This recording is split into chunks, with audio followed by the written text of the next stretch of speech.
नमस्कार, खबर 5 न्यूज देख रहे हैं आप और मैं हूं आपके साथ जावेद अली। चलिए बुलेटिन की शुरुआत प्रदेश की खबरों के साथ करें। उत्तर प्रदेश में होने जा रहे उपचुनावों के मद्देनजर सियासी तापमान बढ़ता ही जा रहा है। प्रदेश की 2 विधानसभा और 1 सीट पर लोकसभा चुनाव पर उपचुनाव 5 दिसंबर को होने जा रहा है। समाजवादी पार्टी के तीनों उपचुनाव जीतने का दावा भी किया जा रहा है।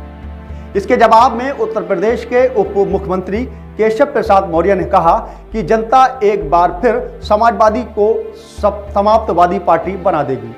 वहीं अखिलेश यादव का अहंकार टूटेगा, उनके हवाई दावे की हवा निकाल देगी जनता, क्योंकि सपा का झंडा गुंडागिर्दी का प्रतीक होता है। वहीं एक विशेष प्रेस वार्ता में उप मुख्यमंत्री केशव प्रसाद मौर्य ने कहा कि सपा मुखिया अखिलेश यादव का भ्रम मैनपुरी की जनता खुद ही तोड़ेगी। उन्होंने कहा कि 2014-2019 के लोकसभा चुनाव में जब मुलायम सिंह जी थे, बीजेपी का कोई बड़ा नेता प्रचार करने नहीं गया।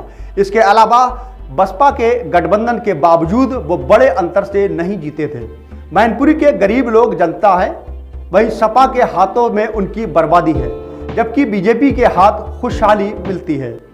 वहीं रघुराज शाक जमीनी नेता हैं। सपा का इतिहास मैनपुरी की जनता जानती है।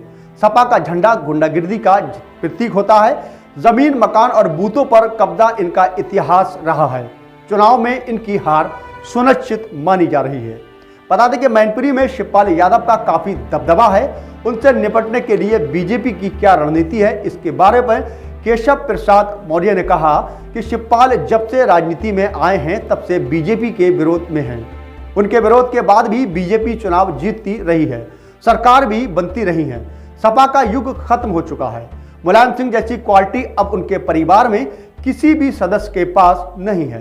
उन्होंने कहा कि सपा के तमाम वरिष्ठ नेता जब उनसे मिलने जाते हैं तो 3-4 घंटे बिना मिले चले आते हैं। ये चरित्र कोई राजनीतिक कार्यकर्ता बर्दाश्त नहीं करेगा।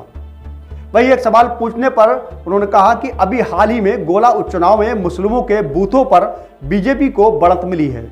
उप मुख्यमंत्री केशव प्रसाद मौर्य ने कहा कि यदुवंशी हो या मुस्लिम, सबको पता है कि सपा झूठ बोलती है।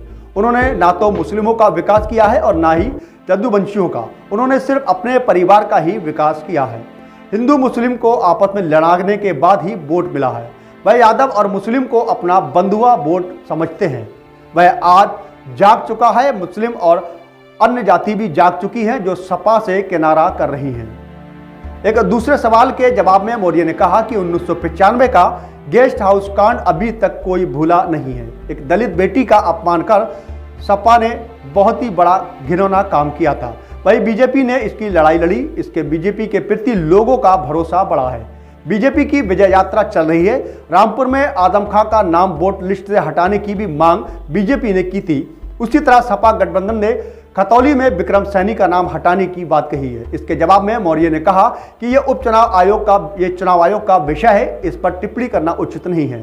अखिलेश यादव पर अब कन्नौज से चुनाव लड़ने की बात कर रहे हैं। उस पर केशव ने कहा कि अभी 2019 में कन्नौज से अखिलेश यादव की पत्नी बीजेपी से उम्मीदवार सुब्रत पाठक से चुनाव हार चुकी है। इसके गढ़ में आगरा, फिरोजाबाद, इटावा, बदायूं सब जगह कमल खिला हुआ है। अब मैनपुरी में कमल खिलने जा रहा है। के साथ खबर 5 न्यूज में बस इतना ही, लेकिन प्रदेश की खबरों के लिए आप देखते रहिए खबर 5 न्यूज।